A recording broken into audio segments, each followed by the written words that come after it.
This video is brought to you by WrightlySo.com, the right place for nerdy insight.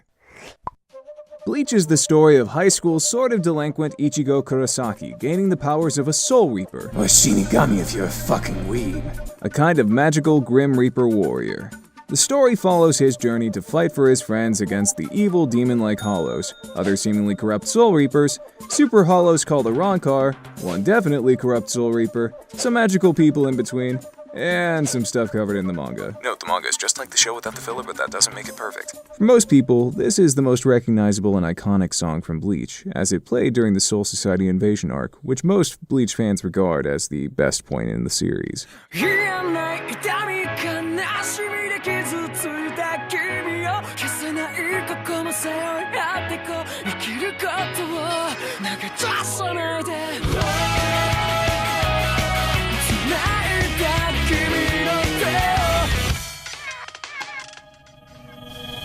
Now, perhaps some of you made it to the third opening here.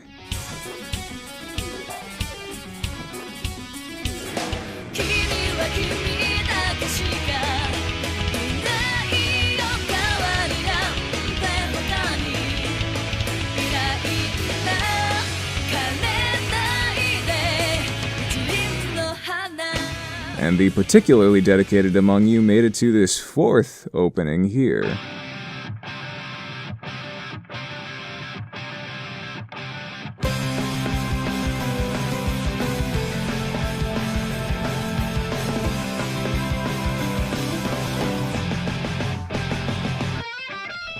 And proceeded to quit as soon as you heard the word bounce. And rightly so.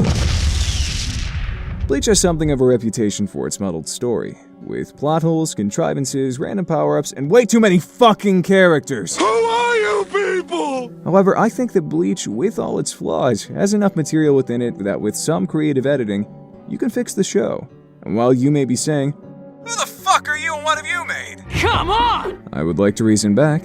I'm a big fan of anime. Judge me not on my ethos, but rather on my argument. Said argument will be broken into numerous segments. Karakura Town, Soul Society, the Filler, the Visored and the Arrancar, Execution's Fullbringers and the Royal Guard, the Quincy's, and finally the overall story to bring it together. I won't necessarily be totally correcting the plot until the end, but I will be going through individual characters, so spoilers abound. Get out of here! So strap in and relax as I try to explain how to fix Bleach.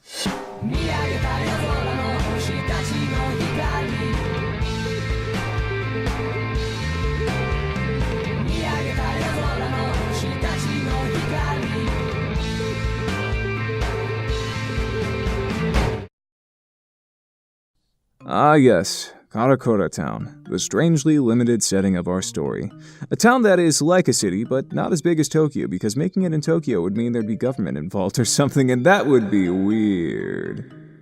Karakura Town is the home of Ichigo Kurosaki and most of his non-Soul Reaper friends and family, and his former but not so former Soul Reaper dad. What are you talking about? Taking into account Ichigo's classmates, his family, his classmates' families, the Urahara shop, and, Dankanoji.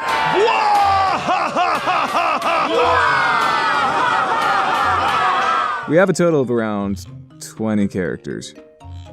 I think we can all agree one of the biggest problems with Bleach is its overabundance of characters causing the good, important characters to get less screen time. Even as some of these characters are amusing for brief passing moments, we have to look at who serves a function to the story and helps paint the narrative. While some shows like One Piece can get away with rotating characters around in terms of importance to make a big, interesting world, Bleach only really takes place in 3 locations: Karakura Town, Soul Society, and Hueco Mundo. That makes its over 140 characters a bit much. You could alleviate this by changing the format of the story to an adventure show like One Piece, where Ichigo and pals explore the world, but this would dramatically change the entire story of the show. Thus, in order to preserve the majority of what Bleach presents itself as, I'm going to go ahead and say the best course of action is to review which characters we really need. We will start then with our main cast, excluding Rukia, who we will discuss in the Soul Society section. Ichigo Kurosaki, our main character, the substitute Soul Reaper. Now, pop quiz people, can you take a main character away from the show and have the show benefit from focusing on a different character or set of characters? Yes. Man, I'm getting a bad feeling. But Ichigo does provide a center to the narrative, forging a link between the human world and the Soul Society. Getting rid of Ichigo would change so much of the show, and I think the show's charm would suffer for that. After all, Ichigo being an edgy, kind of sad main character is part of what marked Bleach as being so different from other shonen anime. But it's not like I'm ready to go and fight for complete strangers or anything. Does Ichigo have character problems and broken powers? Yes, but we can address the powers later, and the bulk of his character problems come from his relationships to the other cast members, who we will be tweaking shortly. With that, we mark Ichigo down as keep. So, anyone want to play cards? I'll protect you this time, Tatsuki! I promise! Orihime Inoue, the girl of the show, functions as Ichigo's love interest. So then, that girl. Huh? Oh, do you mean Orihime? Are you close to her? Nah, I'm not really.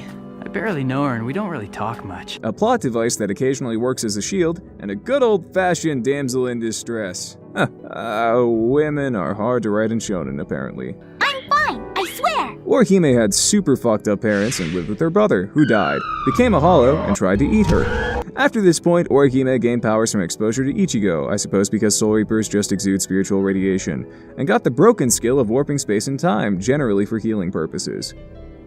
I understand Orihime doesn't get a lot of fighting wins in. She's kidnapped by her brother, Aizen, and later used as a kind of hostage by Ginjo of the Fullbrings. My point is, Orihime gets shafted all the time, I agree with that. That being said, Orihime has an interesting backstory. She functions as a kind of tie Ichigo has to care about the world around him. And while some people say that Rukia would be a better love interest, read many people who will be angry by the end of this point, Orihime does function better as a bond to the world around Ichigo, while Rukia herself is part of Soul Society. Dynamic-wise as well, this portrays Ichigo as someone who would choose the mundane, rough reality he grew up in versus the chaotic life of Soul Society. Plus, we need someone to be the caring center of a group of depressed, emotionally repressed warriors. Orihime does fit the bill. If you're going to tweak her though, of course, give her some more wins. And don't have her get kidnapped so often. Overall, we mark Orihime down as keep. Yes, for sure! Uryu Ishida. I'm a Quincy. Soul Reapers are my enemies. Uryu Ishida, the Quincy. He's a Quincy. He's deep. His mom is dead, and it's only explained past the anime that she was killed by the final villain. And he's the smartest kid at school. Like Ametatsu Ishida. I've never even heard of him. That's Uryu Ishida. Also, everyone thinks he's lame. Uryu serves a proper function to the story in his introduction of the Quincy race. He's a foil to Ichigo. Ichigo Kurosaki. You are my enemy. Being a straight-edge student with a different sort of loneliness, carrying over Ichigo's dead mother and nigh total estrangement from his father without the sisters that Ichigo has to give him support and ties to his family. Now, you could argue that Bleach should end with Aizen and the Quincy shouldn't exist, but even judging off of this argument, Uryu as the last Quincy still proves to show the darker side of Soul Society's morality, and as a character gives Ichigo a conflict to deal with right in his interpersonal life outside of his family. Overall though, I want to fix Bleach by changing as little as is necessary, so let's keep his Quincy aspects in there. Much later in the manga, he gets the ability Antithesis, which basically makes it so that he can switch the cause and effect of two objects. Meaning that if a villain hurts Uryu or one of his friends, he can reverse the effect, healing himself or his friend while hurting the villain. This is one of those broken Bleach things that should be toned down or outright be changed so that he doesn't destroy the story. After all, it's not that hard to give him a little bit easier of a power-up earlier on than just straight up being able to reverse reality, huh? But, who are you? He's Ichigo's unknown love rival for Orihime, he's Ichigo's racial rival as a Quincy, his dad wanted to bone Ichigo's mom. Uryu's important to Bleach. Let's mark Uryu down as keep. He's still not as good as me. I'm a Quincy. Sado Yasutora. I'm 15 years old. Sado Yasutora, otherwise known as Chad. Chad. Poor Chad. Both of my stories were true. I was born in Okinawa, and I lived for a while in Mexico before I came here.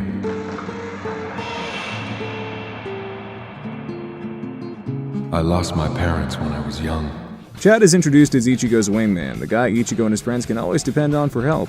Chad's grandpa, or as he calls him, My abuelo, given his Latin American heritage, taught Chad, through getting beat up, that Chad should use his strength to defend others. Ichigo helped him out when he had trouble transitioning into school, so Chad is now his best friend forever. Need any help? Huh? If you thought Orihime was bad with losing fights, Chad is the pits. The difference between Chad and Orihime is that Orihime is perceived and functions as a white mage, a healer. She's not really meant for fighting. She's too gentle and nice, and other decently derogative stereotypes about women that, while being egregious, aren't necessarily out there for a girl growing up in oppressive Japanese society. Chad, on the other hand, is meant to be the defender, the guy who you can always rely on. Unfortunately, you can rely on Chad approximately as much as the Z-Fighters rely on Yamcha. We can all go home, good night. Chad loses a lot, and he loses early. Chad loses halfway through Soul Society to Captain Karakura, and he loses about a third of the way through the Arrancar/Aizen arc against Neutra. Chad is not a functional fighter. The concept of jobbing, which is the act of losing to establish the credibility of a new threat, is not new to anime, with Yamcha being a prominent example alongside Kuwabara in Yu Yu Hakusho, Alvis and Mare, and Sasuke in the early arcs of Naruto. However, Chad never beats a single credible threat. The only one that comes to mind is the Afro Espada, Don Tenbane, but even that guy had barely anything to do with anything in the plot. Chad is a defender. He wants to learn to defend better. He is met with moderate success, and a lot of failure. He does not really learn anything. He does not really aim for anything. Chad is. He exists. He's a nice Latino gentleman and a loyal friend, but he doesn't do anything. He even undermines the whole loner aspect of Ichigo's character. If Ichigo has a million close friends, why is a huge part of Ichigo's character his loneliness and difficulty in connecting to other people? What have you got to say? Give me an answer, Chad! Chad just takes away from all of that. If he's there from the beginning. Let's talk about reducing the role of and shoring up unimportant characters. The Fullbring group later, comprised of people with spiritual powers due to their exposure to Soul Reapers and Hollows, doesn't really have much to do with anything. Outside of Genjo being a former substitute Soul Reaper, there's not a lot going on there with them. If I didn't make it complicated, it'd be a real pain in the ass for me. With the vast majority doing nothing during the final Quincy arc of the manga, and pretty much having no build-up in prior arcs. Let's talk then about how Chad could be squeezed in as a character grateful to Ichigo who doesn't show up to fight until the Quincy arc. The answer actually is pretty simple. Say the Fullbrings, who I'll cover later, all operate in a different town, with Chad tracking Ichigo down only out of necessity much later. Ichigo meets Chad then, as Chad is passing through in the first few episodes, to save the boy who was turned into a bird. Chad shows up again much later with more advanced spiritual power, and he doesn't have to stick around much or develop much because his role is reduced, and he only appears to help out during the last arc as a memorably charming side character. Thus, you don't really need to give him a huge character arc. You must be smart, because this seems really stupid to me. So, if we were to write Chad this way, where he becomes a lovable side character, it's not really fair to say we put him down as keep. But we give Chad the special honor of being the only character to get the keep only the best parts tag. Everybody loves Chad. Good talk, Chad. To conclude, our main cast of 4 is now down to 3, with Chad being knocked off to a supporting cameo. If you ask me, you're the one who's losing it. The classroom is definitely looking less racially diverse, so a hearty fuck you to me. Damn you! While we're at it though, let's see if we can empty out this classroom a bit more. Greetings, I'm Keigo Asano. Welcome, lovely lady, to this garden of manliness. Keigo Asano and Mizuhiro Kojima. Do you recognize those names? You shouldn't. These guys are Ichigo's best friends, the 2 guys Ichigo talks to in class, wants to protect, but don't have enough details in their personal lives for you to care about. We know that Keigo is thirsty for the ladies. Like you don't know it's totally normal for teenage boys to be obsessed with hot cuties! And apparently Mizuhiro is getting some ladies. I really Picking up chicks. Huh? Ichigo, that's not cool. Watch it. He may look like a dork, but he's a real player. That's it. They don't have anything to do with the story, and they don't have anything to do with Ichigo's backstory. They exist.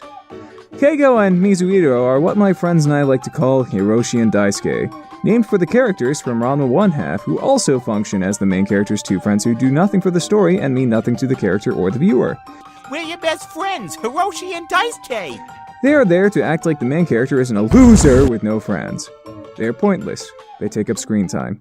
Keigo is like if you removed every single redeeming trait from Yosuke in Persona 4. Like you don't know it's totally totally normal for teenage boys to be obsessed with hot cuties! Mizuhiro is like a less interesting, more generic, more Japanese Chad. Do you have friends in real life who you occasionally talk to but feel no close connection with? Cool, you're not lonely, depressed Ichigo, whose anger and sadness would be more justified if he wasn't on casual, positive terms with his peers. Keigo and Mizuhiro are bad for that, and they don't contribute anything else. Hey, Keigo, what's up? I can assume there are absolutely no objections to us marking Keigo and Mizuhiro as cut. Shut up, Keigo. Mizuhiro, shut up. And yes, this means we're cutting Keigo's sister Mizuho too. You keep looking so cute and spacey, and I'll just have to kiss you. Chizuru Hansho. Ah yes, the lesbian girl in class whose defining trait is that she wants to rape Orihime. Classy. Classic. 10 out of 10. 100 out of 10. We mark this character as cut and we move on. Just you and me! Give it to me, Orihime! Now, Tatsuki is gonna have to wait till the next video considering how much time it'll take to explain the positives and negatives going on with her character. But before we go, let's briefly talk about how the gang deals with the, rest of the class. Who the fuck are these people? That's not the kind of question you ask straight out like that. They all have names, apparently. They're all on pretty good terms with Ichigo, Orihime, and Chad. Well, that detracts from the importance of the bonds they have with each other and the other main characters. Plus, these characters just stop mattering by the time Soul Society rolls around. Hey, just who says I wanted to know anything like that anyway? So, I mean, they can exist. The classroom can't actually be empty. But, like, for the sake of the premise, Ichigo is looked down upon for having red hair, and Orihime has more or less the same hair color. The other students should kind of be bullies, or at the very least, be so unimportant as to not dignify names for themselves. With the female classmates especially, you run the risk of making Orihime's situation seem way less dire, and her primary relationship's less important if she's got a crap ton of relatively close female friends. We've effectively got to get rid of whatever traits and relationships they have with the main characters in order for them not to ruin the whole lonely part of Bleach. So, since we're getting rid of everything they have, I'm saying cut. It's effectively cut.